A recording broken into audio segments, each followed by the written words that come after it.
내가 인자와 정의를 노래하겠나이다. 여호와여, 내가 주께 찬양하리이다.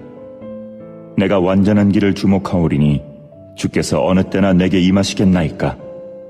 내가 완전한 마음으로 내 집안에서 행하리이다.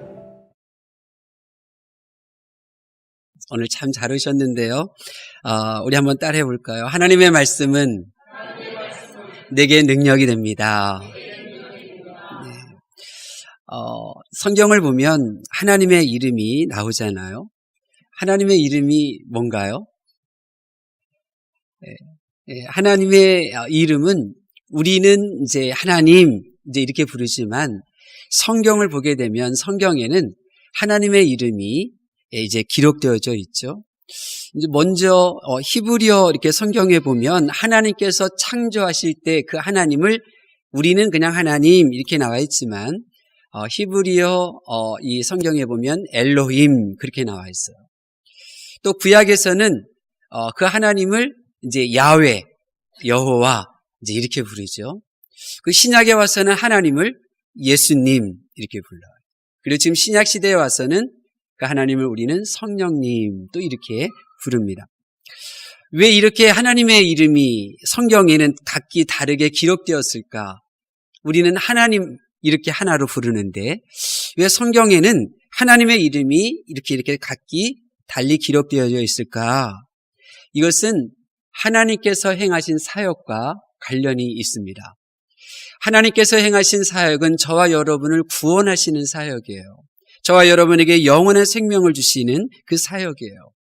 그래서 영원한 생명, 이 영원한 구원을 이루시기 위하여 인류 역사 가운데 하나님께서 뛰어들어 오시면서 하나님의 이름이 필요했거든요. 이름은 그분의 존재를 부각시키는 특성이니까요. 명칭이니까요.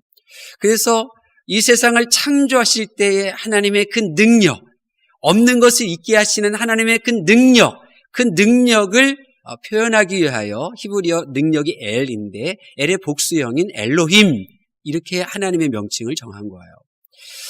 그래서 하나님이 얼마나 능력이 많으신 분인지 얼마나 권능이 많으신지 이렇게 이름을 엘로힘으로 지은 거죠.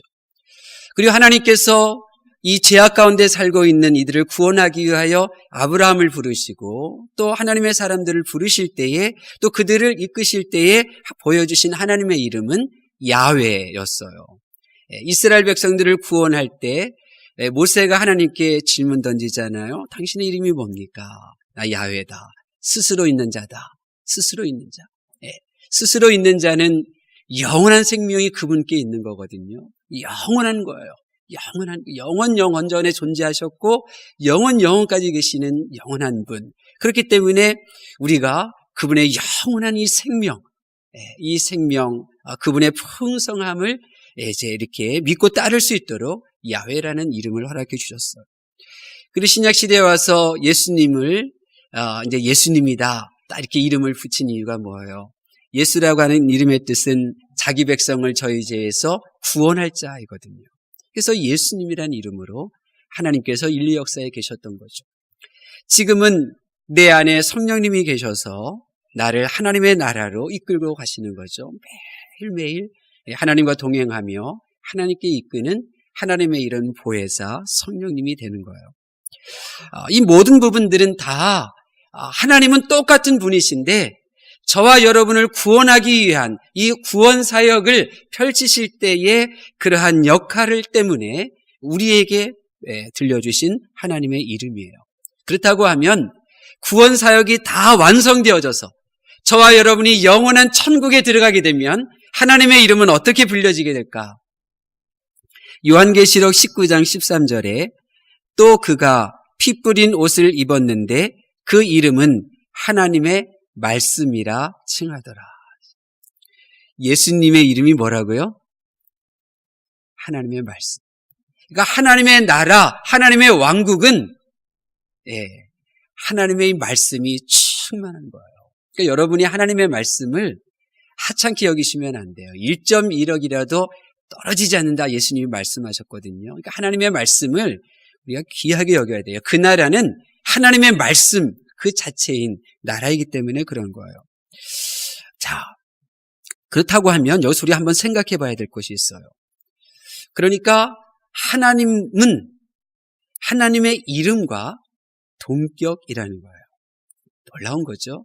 그러니까 능력과 구원 사역을 펼치시기 위하여 이 세상을 통치하시며 구원을 이루어 저와 여러분에게 생명을 주시고 영원한 천국으로 이끄신 그 하나님의 나라는 하나님이 곧 하나님의 말씀인 그 나라라는 거예요.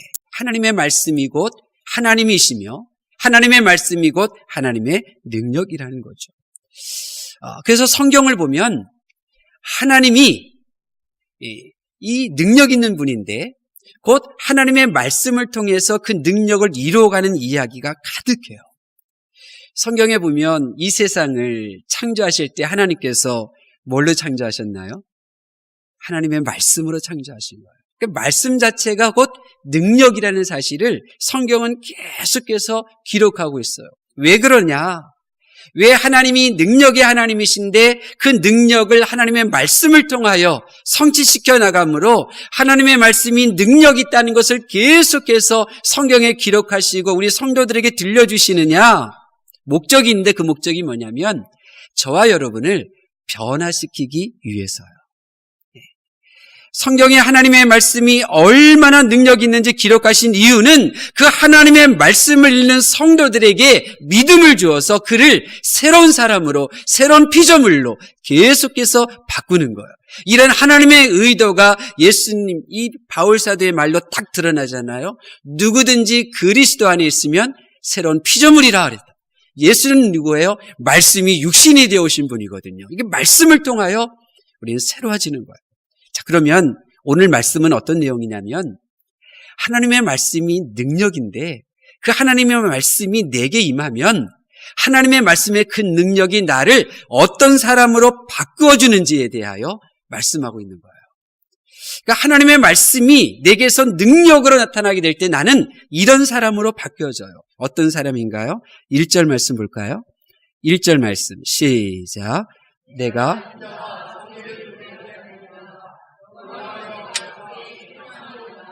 아멘. 하나님의 말씀이 능력인데 내 안에서 나타나는 말씀의 능력으로 변화된 내 모습이 뭐다?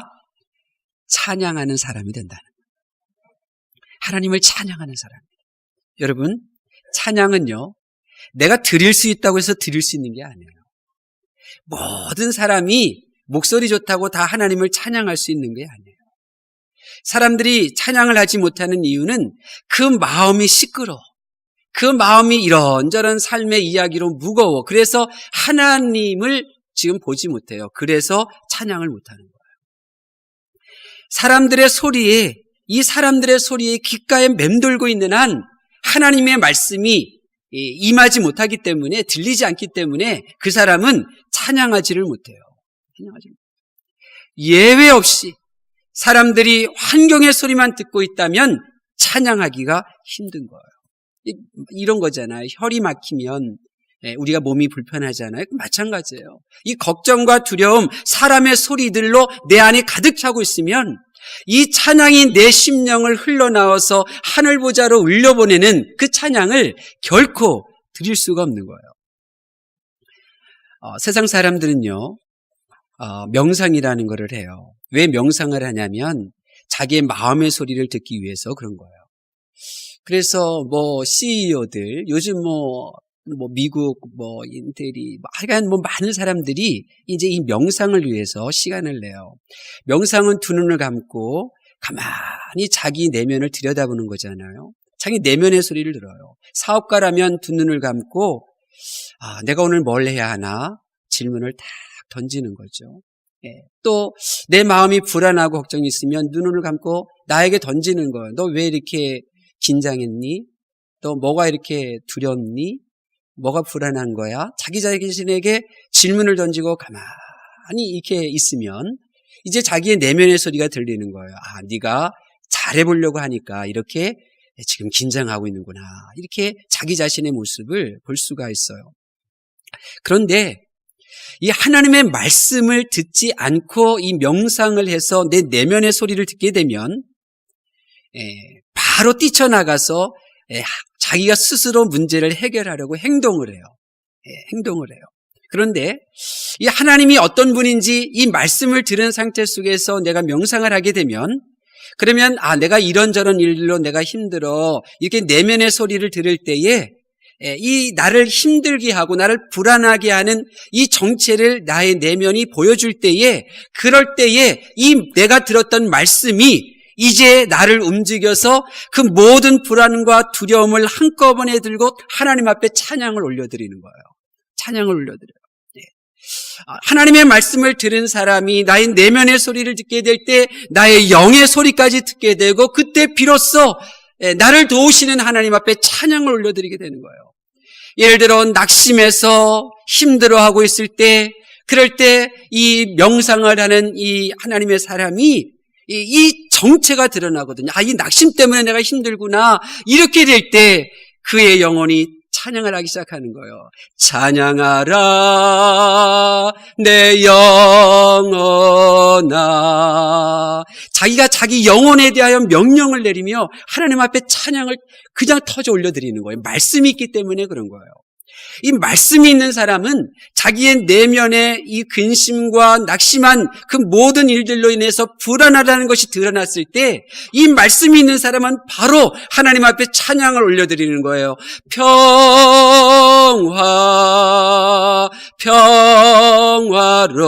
평화로다. 찬양을 올려드려요. 그러면 그 찬양과 함께 내 안에 있었던 근심과 불안이 함께 하나님 앞에 올려드리게 되고, 그리고 그 찬양을 들으시는 그 하나님께서 나의 삶 속의 모든 불안과 걱정들을 그 순간에 해결시켜내는 거예요. 여러분, 왜 하나님의 말씀이 내게 임할 때 그 말씀의 능력이 나를 찬양하는 사람으로 바꿀까요? 이사야 43장 21절. 이 백성은 내가 나를 위하여 지었나니 나를 찬송하게 하려 함이니라. 그래서 성경 곳곳에 보면 창조하신 하나님을 찬양하라, 내 대적을 물리치신 하나님을 찬양하라. 시편 135편 2절에도 여호와의 집, 우리 여호와의 성전, 곧 하나님의 성전 뜰에 서 있는 너희여 여호와를 송축하라. 계속해서 하나님을 향하여 송축하라고 말씀하고 있는 거예요. 왜냐하면 우리들은 하나님을 찬양하기 위하여 지어진 존재이기 때문에 그런 거예요. 저와 여러분이 하나님의 말씀이 내게 능력으로 역사하셔서 찬양하지 못하던 내가, 기가 막혀서 찬양하지 못하던 내가 찬양하기 시작하고, 큰 슬픔에 묶여있던 그 끈이 찬양을 통하여 끊어지고, 그리고 슬픔, 눈물 흐르는 속에서도 찬양을 하게 되면 하나님께서 그 찬양을 들으시고 나의 삶 속에 눈물을 닦아주시고 불안을 제거해 주시고 나를 승리하게 하시는 거예요. 그래서 성경에 보면 전쟁터에 나갔을 때 하나님을 찬양하니 그 찬양의 소리를 하나님께서 들으시고 그렇게 원수 군대들을 다 물리쳐 승리하게 하는 이 전쟁 이야기도 성경에 기록되어져 있는 거예요. 사랑하는 성도 여러분, 하나님의 말씀이 내게 임하면 내가 하나님을 믿는 그 증거, 내가 수시로 하나님을 찬양해요. 운전대를 잡고 찬양할 때 찬양해요. 걸어갈 때 또 슬프고 근심스러울 때도 그 말씀이 내 안에 나를 찬양하는 사람으로 만들어요. 부디 하나님의 말씀의 능력을 경험하셔서 찬양을 통하여 하나님의 은혜와 도우심을 경험하는 복된 한 주간이 되시기를 예수님의 이름으로 축원합니다. 두 번째로 하나님의 말씀은 능력이 있는데 그 능력이 나를 변화시켜요. 나를 어떤 사람으로 변화시키느냐면 길에 주목하는 사람으로 바꿔요. 우리 2절 말씀 볼까요? 2절 말씀 보겠습니다. 시작. 아멘. 내가 어떤 사람이 되냐면 완전한 길을 주목하는 사람이 되는 거예요. 완전한 길을 주목하는 사람. 이런 말 있잖아요. 뭐로 가도 서울만 가면 된다. 우리가 이런 말 많이 하는데요. 참 가벼운 말이에요. 그런데 이 가벼운 말이 우리나라 사회를 망쳐버렸어요. 우리나라 사회, 사람을 다 망쳐버렸어요. 왜 그래요? 뭐로 가도 서울만 가면 된다? 수단과 방법, 과정, 이건 중요한 게 아니에요. 그냥 목적만 이루면 돼. 이 과정은 어떠하든 그냥 목적만 성취하면 되는 그런 사회를 만들어 버렸어요. 뭐로 가도 서울만 가면 된다. 이 말이. 성실, 경쟁, 이 노력, 이 모든 부분들이 그 과정을 중요시하기보다는 그냥 목적을 위한 하나의 도구로 만들어 버리잖아요. 그래서 순간순간의 즐거움을 놓쳐요. 지금 내가 만나는 사람과 함께 즐길 수 있는 그 즐거움을 놓쳐요. 단지 이 목적을 이루기 위한 대상으로 그 사람을 이용할 뿐이에요. 사회가 이렇게 되는 거예요. 참 나쁜 사회죠. 심지어 그 목적을 이루기 위해서 속임수, 학교 외 수업, 전쟁보다 더 치열한 그런 경쟁, 이런 것들 내몰잖아요. 거기서 낙심한 사람들이 어떻게 해요? 이제 사기를 치고요. 도둑질을 저지르고 살인을 하는 거잖아요. 안전하지 않은 사회가 되고 마는 거예요. 왜 이러한 모습들이 우리 주변에 일어나느냐? 이유는 딱 하나예요. 길을 주목하지 않기 때문에 그런 거예요. 성경은 우리들에게 생명의 길과 사망의 길이 있음을 말씀하고 있어요. 생명의 길과 멸망의 길이 있음을 말씀하고 있어요. 근데 사람들은 길에 주목하지 않아요. 지금 단지 내가 어떤 위치에 있느냐에만 관심이 있어요. 실패의 길을 걷고 있어도 지금 당장 진흙이 아닌 메마른 땅만 걸어가고 있으면 그것으로 속아 잘 살고 있는 양 착각하고 있어요. 망하는 길을 가고 있지만 지금 내가 열심히 살고 있으니 나는 괜찮은 거야 스스로 착각하면서 걸어가고 있는 거예요.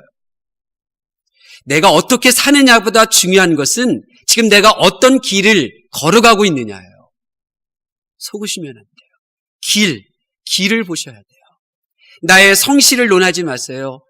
이 사회를 논하지 마세요. 지금 내가 어느 길을 가고 있느냐를 보셔야 돼요. 생명의 길이냐 사망의 길이냐. 내가 열심히 그 길을 걷는 것보다 내가 열심히 살면서 그 길을 걷는 것보다 중요한 것은 내가 지금 걷고 있는 이 길이 사망의 길이냐 생명의 길이냐. 이것이 더 중요한 것입니다. 하나님의 말씀이 내 안에서 능력으로 역사하면 내가 어떤 사람으로 바뀌느냐면 내가 걷고 있는 그 길에 그렇게 서져 있는 표지판을 주목하는 사람으로 바뀌어요. 표지판. 길을 걷고 있는 내 몸과 기분에만 신경 썼던 내가 이 하나님의 말씀의 능력이 내게 오게 되면 내가 걷는 이 길이 온전한 길인지 생명의 길인지 주의 깊게 표지판마다 주의 깊게 꼼꼼히 살펴보는 그런 사람으로 바뀐다는 거예요. 다른 사람이 걷고 있으니까 다른 사람들이 많이 걸으니까 안전한 길인가 하고 그냥 걷는 인생. 그냥 나는 그 길 걷고 싶지 않은데 부모님이 너 이거 돈 많이 벌어. 너 이거 행복하게 살 수 있어. 그냥 걸으라 하니까 그 직장, 그 길을 걷고 있는 것은 아닌지. 하나님의 말씀이 능력은 나로 하여금 내가 어떤 길을 걷고 있는지 그 표지판에 주목하게. 그래서 예수님은 이렇게 말씀하시잖아요. 마태복음 7장 13절, 14절 말씀. 좁은 문으로 들어가라. 멸망으로 인도하는 문은 크고 그 길이 넓어 그리로 들어가는 자가 많고 생명으로 인도하는 그 문은 좁고 길이 협착하여 찾는 자가 적음이다. 하나님의 말씀은 능력이 있어서 멸망의 길과 생명의 길을 확연히 드러내요. 이 하나님의 이 말씀은 영원한 거기 때문에 이 세상에 많은 지식이 있잖아요. 1년 후, 5년 후, 10년 후, 또 죽음 이후에 그 일까지 보여주는 많은 글들이 있는데, 많은 사상들, 종교들이 있는데, 이 하나님은 영원한 것이기 때문에 이 하나님의 말씀은 그 모든 것들이 멸망인지 생명인지 나로 하여금 보게 한단 말이에요. 하나님의 말씀의 능력으로 인하여 멸망의 길을 떠나가게 하고 나로 하여금 생명의 길을 택하게 하는 거예요. 이 하나님의 말씀에 능력이 없다면 우리는 이 생명, 내가 택한 생명의 길을 끝까지 걸어갈 수도 없는 거예요. 하나님의 말씀이 내 생각을 사로잡았기에 저와 여러분은 생명의 길을 걷고 있는 줄로 믿습니다.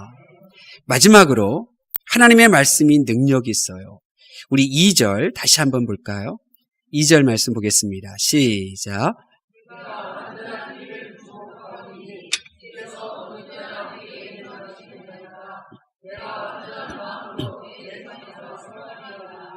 아멘. 여기 보니까 중간에 보면 주께서 어느 때나 내게 임하시겠나이까. 그러니까 하나님의 이 말씀의 능력이 뭐냐면 내가 어떤 사람으로 변화시키느냐면 주님이 임재한 사람으로 바뀐다는 거예요. 주님이 임재한 사람으로. 하나님의 말씀은 능력이 있어서 주님이 내게 임재한 사람으로 바뀌어요. 그래서 내게 임하신다는 것은 내 몸 바깥에, 내 몸 근처, 주변에 오신다는 말이 아니에요. 내 안으로 주께서 들어오신다는 거예요. 주께서 내 안으로. 여러분 한번 생각해 보세요. 주는 거룩하신 분이잖아요. 거룩하신 분이에요. 그 거룩하신 주께서 내 안으로 들어오시려면 내 속이 어떻게 해야 될까요? 깨끗해야 돼요. 더러우면 안 돼요. 내 속이 더러우면 안 돼요. 사람으로 가득하면 안 돼요. 내 속이 이 짐승들로 가득하면 안 돼요. 내 속이 쓰레기로 가득하면 안 돼요.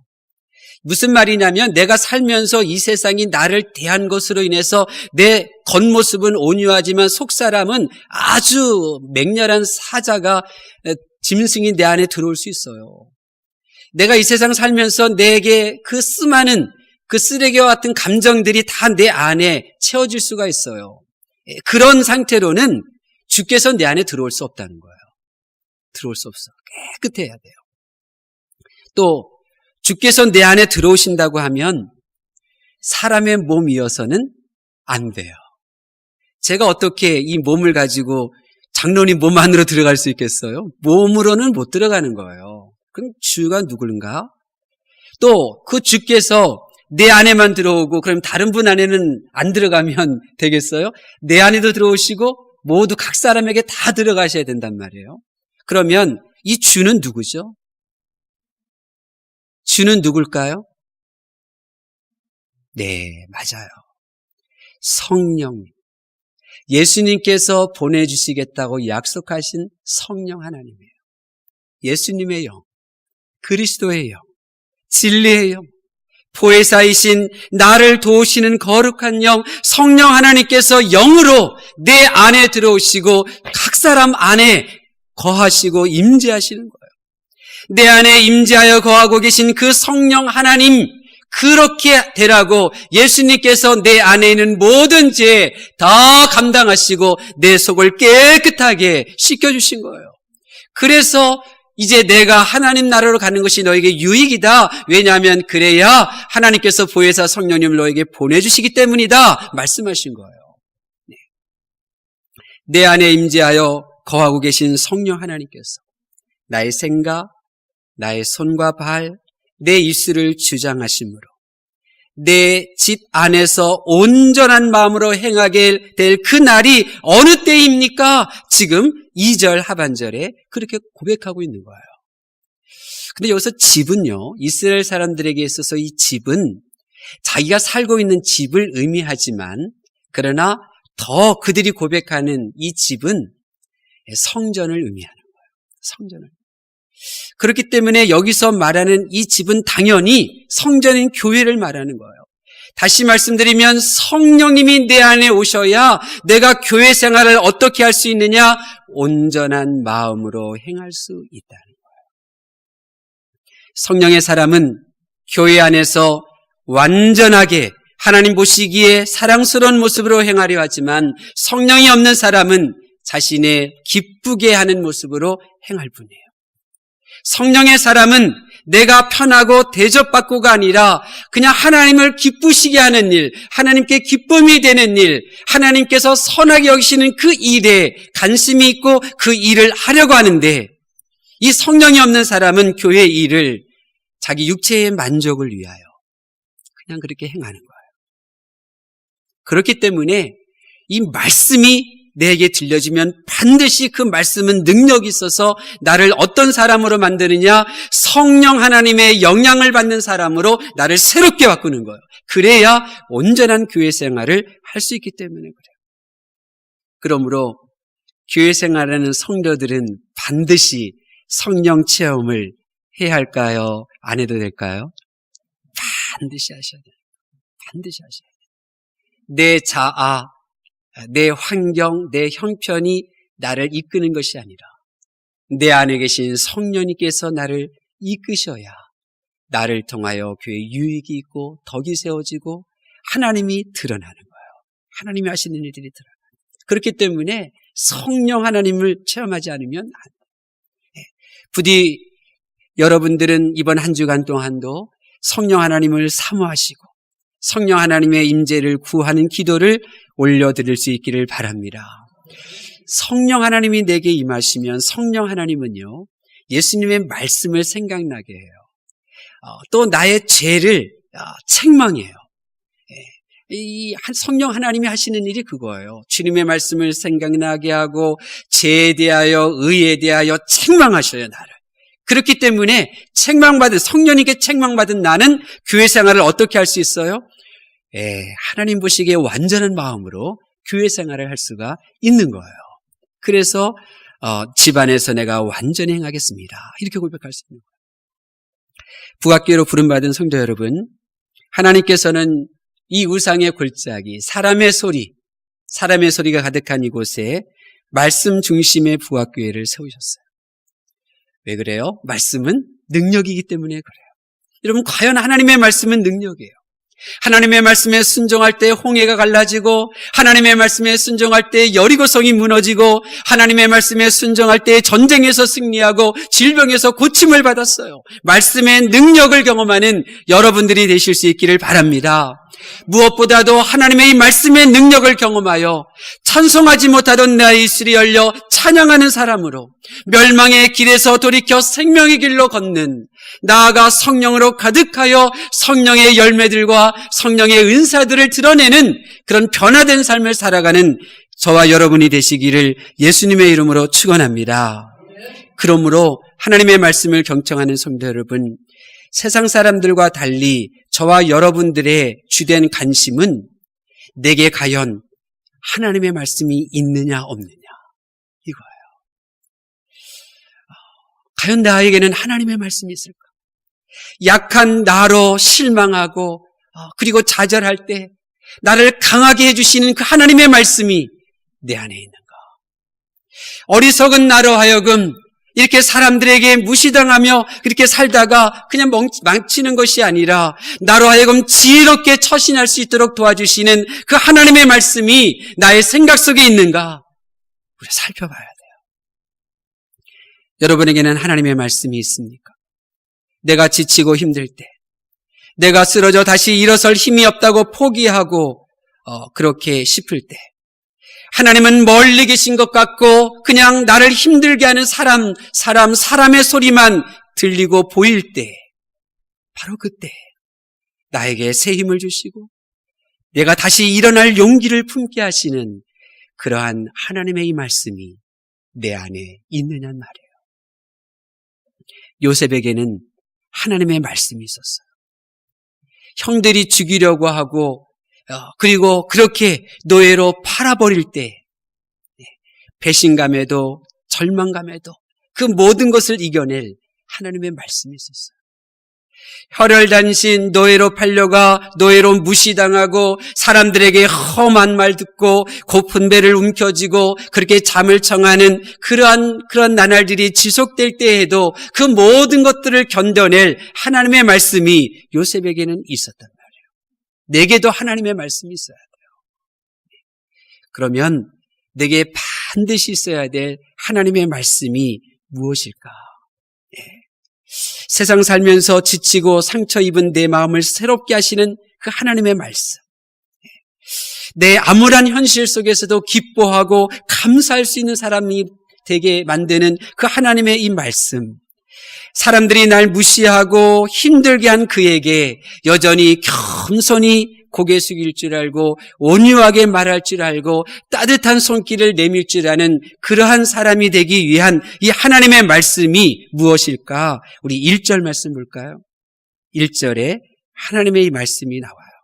1절 말씀 봉독합니다. 시작. 아멘. 내가 인자와 정의를 노래하겠나이다. 이게 바로 하나님의 이 말씀이에요. 이 하나님의 말씀이 들어지고 이 하나님의 말씀이 믿어져서 노래, 기뻐할 때에 내가 어떤 사람으로 변화되느냐?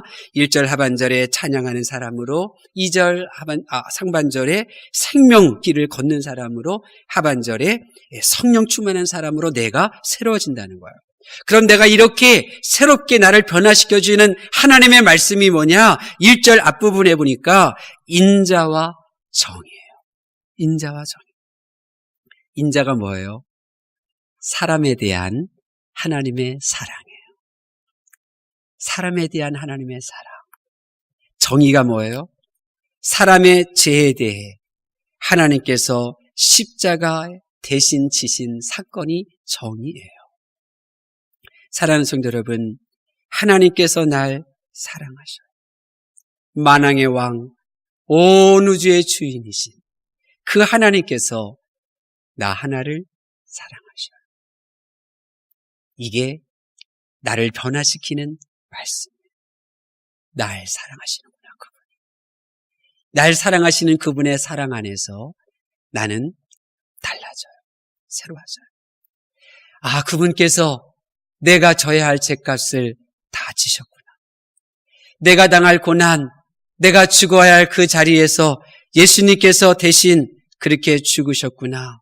이 정의, 이 말씀이 나를 바꾸는 거예요. 나를 새롭게 해요. 주님이 내 죄 때문에 죽으셨는데 내가 또 여전히 미워하며 내가 욕심에 따라서 안 돼. 그럴 수 없지. 나를 바꾸는 거예요. 내가 새로워지는 거예요. 인자와 정의의 말씀. 저는 충분하던데요. 진호야, 내가 널 사랑해. 그래서 내가 널 모태에 짓기 전부터 내가 너 알았어. 태에서 나오기 전에 널 구별했지. 그리고 내가 너를 구별하여 열방의 선지자로 세웠어. 내가 널 사랑하기 때문이야. 족하던데요. 족해요.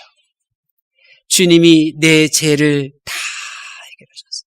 나의 과거의 죄, 내가 알고 있는 죄, 내가 앞으로 지을 죄까지도 다 해결하셨어. 사람들은 그런 말 하잖아요. 자기가 힘들고 어려울 때 내가 전생에 무슨 죄를 지어서 내가 이렇게 힘들게 사냐 그러잖아요. 주님이 나의 모든 죄를 다 감당하셨어요. 나는 내가 죄값을 치를 필요가 없어요. 나는 나의 모든 죄를 지불하신 주님을 찬양할 뿐이에요. 그분이 걸어가신 그 길을 걸어갈 뿐이에요. 그분이 보내주신다고 하신 성령 하나님께 인도함 받아 살아갈 뿐이에요.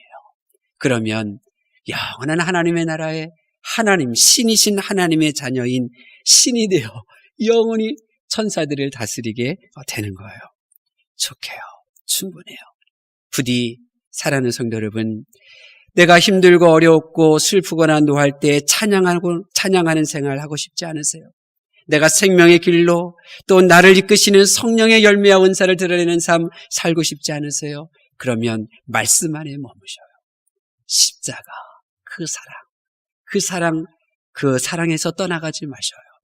그 사랑의 말씀이 여러분을 바꿀 거예요. 환경을 바꾸려고 하고 그 사람을 바꾸려 하거든 내가 이제 멈추고 나를 바꾸기 시작할 거예요. 예수 믿는 사람이 뭐 저래, 예수 믿는 사람이 뭐 저래 이러던 내가 그 말씀, 그 인자와 정의의 말씀 안에 내가 머물게 될 때 내가 바꾸게 돼요. 나 같은 자를 사랑하셨는데 내가 바뀌어지게 돼요.